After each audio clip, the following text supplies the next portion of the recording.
வடகிழக்கு பருவமழை தொடங்குவதற்கு முன்பே காஞ்சிபுரம் மாவட்டத்தின் மிகப்பெரிய ஏரியான தாமஸ் ஏரி நிரம்பியிருக்கிறது. இதுகுறித்த கூடுதல் விவரங்களை தருகிறார் செய்தியாளர் மணிகண்டன். மணிகண்டன், விவரம். கண்டிப்பாக பருவமழை தொடங்குவதற்கு முன்பே காஞ்சிபுரம் மாவட்டத்தின் மிகப்பெரிய ஏரிகளில் ஒன்றான தாமல் ஏரி நிரம்பி இருக்கிறது. காஞ்சிபுரம் மாவட்டம் ஏரிகள் நிறைந்த மாவட்டமாக இருந்து வரக்கூடிய நிலையில் காஞ்சிபுரம் மாவட்டத்தில் உள்ள மிகப்பெரிய ஏரிகளில் ஒன்றான தாமல் ஏரி உள்ளது.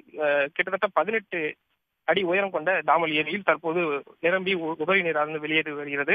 ஆந்திரா மற்றும் ராணிப்பேட்டை மாவட்டங்களில் பெய்த கனமழையினால் பெண்ணை அணைக்கட்டிலிருந்து கால்வாய்கள் மூலம் தண்ணீர் திருப்ப விடப்பட்டுள்ளது. இதன் காரணமாக தாமல் ஏரியானது முழு கொள்ளளவை எட்டி தற்போது உபரி நீரானது வெளியேறி வருகிறது. இந்த உபரி நீர் வெளியேறி வருவதால் இன்று இது ஞாயிற்றுக்கிழமை தினை என்பதன் காரணமாக இந்த பகுதியை சுற்றி இருக்கக்கூடிய சிறியவர்கள் முதல் பெரியவர்கள் வரை அந்த உபரி நீரில் ஆனந்த குளியலிட்டு அந்த ஞாயிற்றுக்கிழமையை கொண்டாடி வருகின்றனர். விவரங்களுக்கு நன்றி மணிகண்டன்.